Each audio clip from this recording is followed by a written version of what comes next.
ನಮಸ್ತೆ friends, welcome to my channel. ನಾನು Geetha. Friends, ಇವತ್ತಿನ ವಿಡಿಯೋದಲ್ಲಿ ಮತ್ತೊಂದು ವಿಧಾನದಲ್ಲಿ ಅತಿ ಸುಲಭವಾದ ವಿಧಾನದಲ್ಲಿ ವರಮಹಾಲಕ್ಷ್ಮಿ ಅಮ್ಮನವರಿಗೆ ಯಾವ ರೀತಿ ಸೀರೆ ಉಡಿಸೋದು ಅಂತ ತೋರಿಸ್ಕೊಡ್ತಾ ಇದ್ದೀನಿ. ಬನ್ನಿ ಹಾಗಾದರೆ ವಿಡಿಯೋನ ಶುರು ಮಾಡೋಣ. ನೋಡಿ, ಮೊದಲು ಸಾರಿನ ಈ ರೀತಿ ಪೂರ್ತಿಯಾಗಿ ಓಪನ್ ಮಾಡ್ಕೊಂಡಿದ್ದೀನಿ. ಅದಾದ ಮೇಲೆ ಸಾರಿನ ಕಂಪ್ಲೀಟ್ ಆಗಿ ನಾನಿಲ್ಲಿ ಡಬಲ್ ಫೋಲ್ಡ್ ಮಾಡ್ಕೊಂಡಿದ್ದೀನಿ.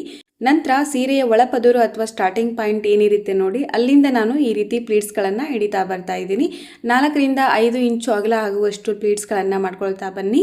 ಅಂದರೆ ಡ್ರೇಪ್ ಮಾಡಿದಾಗೂ ಕೂಡ ತುಂಬಾ ಜಾಸ್ತಿ ಪ್ಲೀಟ್ಸ್ಗಳು ಬರೋದ್ರಿಂದ ಫಿನಿಶಿಂಗ್ ಕೂಡ ತುಂಬ ಚೆನ್ನಾಗಿರುತ್ತೆ. ಅದಾದ ನಂತರ ಒಂದು 8 ರಿಂದ 10 ಪ್ಲೀಟ್ಸ್ಗಳಾದಮೇಲೆ ನಿಮಗೆ ಹಿಡ್ಕೊಳ್ಳೋದು ಕಷ್ಟ ಆಗುತ್ತೆ. ಈ ರೀತಿ ಇರುವ ಸಿಲ್ಕ್ ಸಾರಿ ಆದರೆ ತುಂಬಾ ಜರುಗುತ್ತೆ. ಅದಕ್ಕೋಸ್ಕರ ಅವನ್ನೆಲ್ಲನೂ ಪ್ಲೀಟ್ಸ್ ಹೈಟ್ ಹೆಚ್ಚು ಕಮ್ಮಿ ಆಗಬಾರ್ದು. ಆ ರೀತಿ ಕರೆಕ್ಟಾಗಿ ಜೋಡಿಸ್ಕೊಂಡ್ಬಿಟ್ಟು ಅಲ್ಲಿ ಬಟ್ಟೆ ಕ್ಲಿಪ್ಪಿಂದ ಸೆಕ್ಯೂರ್ ಮಾಡ್ಕೊಳ್ಳಿ. ನೋಡಿ, ಅದಾದ ನಂತರ ಈ ಕಡೆ ಎಡ್ಜನ್ನು ಕೂಡ ನಾನು ಇಲ್ಲಿ ಎರಡೂ ಕಡೆ ಕೂಡ ಕರೆಕ್ಟಾಗಿ ಜೋಡಿಸ್ಕೊಂಡ್ಬಿಟ್ಟು ಬಟ್ಟೆ ಕ್ಲಿಪ್ಪಿಂದ ಸೆಕ್ಯೂರ್ ಮಾಡ್ಕೊಂಡಿದ್ದೀನಿ ಈ ರೀತಿಯಾಗಿ. ನಂತರ ಮತ್ತೆ ಉಳಿದಿರುವಂತಹ ಸೀರೆ ಏನಿದೆ ನೋಡಿ, ಅದನ್ನು ಮತ್ತೆ ಈ ರೀತಿ ಸೆಂಟರ್ ಪ್ಲೇಟ್ಸ್ಗಳನ್ನು ಮಾಡ್ಕೊಳ್ತಾ ಇದ್ದೀನಿ. ಎಲ್ಲಿವರೆಗೂ ಈ ರೀತಿ ಪ್ಲೇಟ್ಸ್ಗಳನ್ನು ಮಾಡ್ಕೋಬೇಕು ಅಂದರೆ ನಮಗೆ ಸೆರಗು ಎಷ್ಟು ಉದ್ದ ಆಗುತ್ತೆ ನೋಡಿ, ಅಷ್ಟು ಬಿಟ್ಕೊಂಡ್ಬಿಟ್ಟು ಉಳಿದ ಪಾರ್ಟ್ ಏನಿದೆ ನೋಡಿ ಅದನ್ನೆಲ್ಲ ಕಂಪ್ಲೀಟಾಗಿ ಈ ರೀತಿ ಸೆಂಟರ್ ಪ್ಲೇಟ್ಸ್ಗಳನ್ನು ಮಾಡ್ಕೋಬೇಕು. ಮಾಡ್ಕೊಂಡಾದಮೇಲೆ ಮತ್ತೇನು ಈ ಕಡೆನೂ ಕೂಡ ನಾನು ಕರೆಕ್ಟಾಗಿ ಬಟ್ಟೆ ಕ್ಲಿಪ್ಪಿಂದ ಸೆಕ್ಯೂರ್ ಮಾಡ್ಕೊಂಡಿದ್ದೀನಿ, ಕರೆಕ್ಟಾಗಿ ಜೋಡಿಸ್ಕೊಂಡ್ಬಿಟ್ಟು. ಇಲ್ಲಿ ಒಂದು ಪಾಯಿಂಟ್ ಏನು ಅಂದರೆ, ಫಸ್ಟ್ ಪ್ಲೇಟ್ ಏನಿರುತ್ತೆ ನೋಡಿ ಅದ್ರದ್ದು ಎಡ್ಜು ಯಾವಾಗಲೂ ಕೆಳಗಡೆ ಮುಖ ಮಾಡಿರಬೇಕು. ಆ ರೀತಿಯಾಗಿ ನೋಡ್ಕೊಳ್ಳಿ. ಇವಾಗ ಮತ್ತೆ ಡಬಲ್ ಫೋಲ್ಡ್ ಮಾಡಿರುವಂತಹ ಸೆರಗನ್ನು ನಾನು ಕರೆಕ್ಟಾಗಿ ಈ ರೀತಿ ಪ್ಲೀಟ್ಸ್ಗಳನ್ನು ಮಾಡ್ಕೊಳ್ತಾ ಇದ್ದೀನಿ. ಮೇನ್ ಪ್ಲೀಟ್ ಸ್ವಲ್ಪ ದೊಡ್ಡದಿರಲಿ, ಒಳಗಡೆ ಇರುವಂತಹ ಪ್ಲೀಟ್ ಏನಿದೆ ನೋಡಿ ಪ್ಲೀಟ್ಸು ಅವು ಸ್ವಲ್ಪ ಚಿಕ್ಕದಾಗಿರಲಿ. ಅಂದರೆ ನಮಗಿಲ್ಲಿ 5 ಪ್ಲೀಟ್ಸ್ಗಳು ಆರಾಮಾಗಿ ಮಾಡ್ಕೋಬಹುದು. ಮಾಡ್ಕೊಂಡಾದ್ಮೇಲೆ ಇಲ್ಲಿ ನಾನು ಗುಂಪಿನಿಂದ ಅದನ್ನು ಸೆಕ್ಯೂರ್ ಮಾಡ್ಕೊಳ್ತಾ ಇದ್ದೀನಿ. ಸೇಫ್ಟಿ ಪಿನ್ ಯೂಸ್ ಮಾಡೋದ್ರಿಂದ ರಿಂಗ್ ಒಳಗಡೆ ಬಟ್ಟೆ ಸಿಕ್ಕೊಂಡು ಸೀರೆ ಹಾಳಾಗೋ ಚಾನ್ಸಸ್ ಇರುತ್ತೆ. ಅದಕ್ಕೋಸ್ಕರ ನೋಡಿ, ಒಂದು 3 ಮೊಳದಷ್ಟು ನಾನಿಲ್ಲಿ ಸೆರಗನ್ನು ರೆಡಿ ಮಾಡ್ಕೊಂಡಿದ್ದೀನಿ. ಹಾಗೆ ಈ ಕಡೆ ಸೆಂಟರ್ ಪ್ಲೀಟ್ಸ್ ಕೂಡ ರೆಡಿಯಾಗಿದೆ. ಅಡ್ವಾನ್ಸ್ ಆಗಿ ಒಂದಿನ ನೀವು ಇದನ್ನು ಈ ರೀತಿ ಫೋಲ್ಡಿಂಗ್ ಮಾಡಿ ಇಟ್ಕೋಬೋದು. ಎಲ್ಲಿನೂ ಕೂಡ ರಿಂಕಲ್ಸ್ ಬೀಳಲ್ಲ, ತುಂಬಾ ನೀಟಾಗಿ ಇರುತ್ತೆ ನೋಡಿ ಈ ರೀತಿಯಾಗಿ. ಇವಾಗ ಇದನ್ನು ಯಾವ ರೀತಿ ಡ್ರೇಪ್ ಮಾಡೋದು ಅಂತ ನೋಡೋಣ. ಮೊದಲು ಈ ಕಡೆ ಒಂದು ಬಣೆ ಇಟ್ಕೊಂಡಿದ್ದೀನಿ. ಅದ್ರ ಮೇಲ್ಗಡೆ ಚಿಕ್ಕದಾಗಿರುವಂಥ ಒಂದು ಹಾಸನ ಅಥವಾ ಪೀಠ ಇಡ್ತಾ ಇದ್ದೀನಿ. ಅದ್ರ ಮೇಲ್ಗಡೆ ಒಂದು ತಟ್ಟೆಲಿ ಅಕ್ಕಿ ಹಾಕ್ಕೊಂಡ್ಬಿಟ್ಟು ಅದರ ನಂತರ ನಾನಿಲ್ಲಿ ಕಳಶನ ಇಡ್ತಾ ಇದ್ದೀನಿ.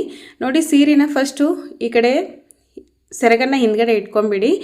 ಕಳಶದ ಮಧ್ಯಭಾಗದಲ್ಲಿ ಪ್ಲೀಟ್ಸ್ಗಳನ್ನು ಈ ರೀತಿ ನೀಟಾಗಿ ಇಟ್ಕೊಂಡ್ಬಿಟ್ಟು ಹೈಟ್ ಎಷ್ಟು ಬೇಕೋ ಅಷ್ಟು ನೋಡ್ಕೊಳ್ಳಿ ಒಂದ್ಸಲ ಕರೆಕ್ಟಾಗಿ. ಅದಾದ ನಂತರ ಹಾಕಿರುವಂತಹ ಬಟ್ಟೆ ಕ್ಲಿಪ್ ಏನಿದೆ ನೋಡಿ ಅದನ್ನು ತೆಗೆದುಬಿಟ್ಟು ಕೈಯಲ್ಲಿ ಸ್ವಲ್ಪ ಪ್ಲೀಟ್ಸ್ಗಳನ್ನು ಅರೇಂಜ್ ಮಾಡ್ಕೊಳ್ಳಿ. ಒಂದು ಪ್ಲೀಟಿಂದ ಇನ್ನೊಂದು ಪ್ಲೀಟಿಗೆ 1 ಇಂಚು ಅರ್ಧ ಇಂಚಿನಷ್ಟು ವಿಡ್ತಿರಬೇಕು. ಆ ರೀತಿಯಾಗಿ ಕರೆಕ್ಟಾಗಿ ಒಂದ್ಸಲ ಕೈಯಲ್ಲೇ ನೀವು ಜೋಡಿಸ್ಕೊಳ್ಳಿ. ಅಂದರೆ ನಿಮಗೆ ಆಮೇಲೆ ತುಂಬ ಈಸಿ ಆಗುತ್ತೆ. ಇದು ನಾನು ಮಾಡಿರುವಂತಹ ಸ್ಯಾರಿ ಡ್ರಿಪ್ಪಿಂಗ್ಗಳಲ್ಲಿ ತುಂಬಾ ಸುಲಭವಾದ ವಿಧಾನ. ಇದು ಕಂಪ್ಲೀಟಾಗಿ ಬಿಗಿನರ್ಸ್ಗೆ ಮಾಡಿರುವಂಥದ್ದು. ಪಕ್ಕ ನಿಮಗೂ ಇದು ಒಂದು ಈಸಿ ಆಗುತ್ತೆ ನೋಡಿ. ಈ ರೀತಿ ಜೋಡಿಸ್ಕೊಂಡಾದ್ಮೇಲೆ ಬಿಂದಿಗೆ ಒಳಗಡೆ ಸೀರೆನ ಹಾಕೊಂಡ್ಬಿಡಿ. ನಾನಿಲ್ಲಿ ಬಿಂದಿಗೆಗೆ ಅಕ್ಕಿನ ಹಾಕ್ಕೊಂಡಿದ್ದೀನಿ, ನೀರನ್ನು ಹಾಕ್ಕೊಂಡಿಲ್ಲ. ಸೊ ಇಲ್ಲಿನೇ ಕೆಳಗಡೆ ಕೂಡ ರೌಂಡ್ ಶೇಪ್ನಲ್ಲಿ ಬರಬೇಕು. ಆ ರೀತಿ ಪ್ಲೀಟ್ಸ್ಗಳನ್ನು ಕರೆಕ್ಟಾಗಿ ಅಡ್ಜಸ್ಟ್ ಮಾಡ್ಕೊಳ್ತಾ ಬನ್ನಿ. ನೋಡಿ ಈ ರೀತಿಯಾಗಿ ಇದು ಸೀರೆ ಜರುಗ್ತಾ ಇದೆ. ಸೊ ಅದಕ್ಕೋಸ್ಕರ ಮೇಲ್ಗಡೆ ಈ ರೀತಿ ಕೈ ಇಟ್ಟು ನಾನು ಪ್ಲೀಟ್ಸ್ಗಳನ್ನು ಜೋಡಿಸ್ಕೊಳ್ತಾ ಇದ್ದೀನಿ. ನೋಡಿ, ಸ್ವಲ್ಪ ಮೇಲ್ಗಡೆ ಕಂಠ ಕಚ್ಚಿ ಉಬ್ಬಿರೋ ರೀತಿ ಕಾಣಿಸ್ತಾ ಇದೆ. ಅದನ್ನು ಕೂಡ ಫ್ಲ್ಯಾಟ್ ಆಗಿ ಮಾಡ್ಕೊಂಡಿದ್ದೀನಿ. ಅದ್ರ ಮೇಲ್ಗಡೆ ಒಂದು ಕಳಶನ ಇಟ್ಕೊಂಡಿದ್ದೀನಿ, ಚಿಕ್ಕದಾಗಿರುವ ಒಂದು ತಮ್ಗೆನ ಇಟ್ಕೊಂಡಿದ್ದೀನಿ. ಅದಕ್ಕೆ ಕೋಲ್ ಕಟ್ಕೊಂಡಿದ್ದೀನಿ. ಅದರೊಳಗಡೆ ನೀರನ್ನು ಹಾಕ್ಕೊಂಡಿದ್ದೀನಿ. ಸೆರಗನ್ನು ಫಸ್ಟ್ ಹಿಂದ್ಗಡೆಯಿಂದ ತೊಗೊಂಡ್ಬಿಟ್ಟು ಈ ರೀತಿ ಬಲಗಡೆ ಅಂದರೆ ನಮ್ಮ ಬಲಗಡೆ ರೀತಿ ತೊಗೊಂಡ್ಬಿಟ್ಟು ಅಮ್ಮನವ್ರ ಶೋಲ್ಡರ್ ಮೇಲೆ ಹಾಕ್ಕೊಳ್ಳಿ. ಅದಾದ ನಂತರ ಚೆಸ್ಟ್ ಮೇಲೆ ಇರುವಂತಹ ಪ್ಲೀಟ್ಸ್ಗಳನ್ನು ಸ್ವಲ್ಪ ಈ ರೀತಿ ಅಲ್ಲಿ ಇಟ್ಟಿರುವಂತಹ ಕಳಶ ಏನಿದೆ ನೋಡಿ ಅದು ಕಂಪ್ಲೀಟಾಗಿ ಕವರ್ ಆಗಬೇಕು. ಆ ರೀತಿ ಸ್ಟೆಪ್ ಬೈ ಸ್ಟೆಪ್ ಜೋಡಿಸ್ಕೊಳ್ಳಿ. ಅದಾದ ನಂತರ ಮತ್ತೆ ಹಿಂದೆ ಸೆರಗನ್ನು ತೊಗೊಂಡ್ಬಿಟ್ಟು ಹಿಂದೆ ತೊಗೊಂಡು ಮುಂದೆ ಮೇಲೆ ಎದೆ ಮೇಲೆ ಹಾಕ್ಕೊಂಡ್ಬಿಟ್ಟು ಅಲ್ಲಿ ಹಾಕಿರುವಂತಹ ಗುಂಪಿನನ್ನು ತೆಗೆದು ಈ ರೀತಿ ಸ್ಪ್ರೆಡ್ ಮಾಡ್ಕೊಳ್ಳಿ ಅದನ್ನು ಪ್ಲೀಟ್ಸ್ಗಳನ್ನು. ನೋಡಿ, ನಾನು ಹೇಳಿದೆ ಮುಂಚೆ ಪ್ಲೀಟ್ಸ್ಗಳು ಜಾಸ್ತಿ ಬೇಕಂದರೆ ಚಿಕ್ಕದಾಗಿ ಮಾಡ್ಕೊಳ್ಳಿ, ಮೇನ್ ಪ್ಲೀಟ್ ಒಂದೇ ಜಾಸ್ತಿ ಇರಲಿ ಅಂತ. ಈ ರೀತಿ ಪ್ಲೀಟ್ಸ್ಗಳನ್ನು ಅರೇಂಜ್ ಮಾಡ್ಕೊಂಡಾದಮೇಲೆ ಅಮ್ಮನವ್ರಿಗೆ ಒಡವೆಗಳನ್ನು ಹಾಕ್ತಾ ಇದ್ದೀನಿ. ಇಲ್ಲಿ ದಾಬ ಹಾಕ್ಕೊಳ್ಳೋದ್ರಿಂದ ಪ್ಲೀಟ್ಸ್ಗಳು ಕೂಡ ಸೆಕ್ಯೂರ್ ಆಗುತ್ತೆ. ನಂತರ ಈ ರೀತಿ ಕಳಶನ ಇಟ್ಕೊಳ್ತಾ ಇದ್ದೀನಿ.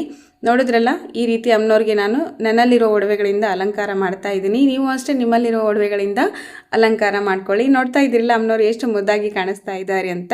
ಇವತ್ತಿನ ವಿಡಿಯೋ ಇಷ್ಟ ಆಗಿದೆ ಅಂತ ಭಾವಿಸ್ತೀನಿ. ಇಷ್ಟ ಆದರೆ ಲೈಕ್ ಮಾಡಿ, ಶೇರ್ ಮಾಡಿ, ಕಮೆಂಟ್ ಮಾಡಿ. Thanks for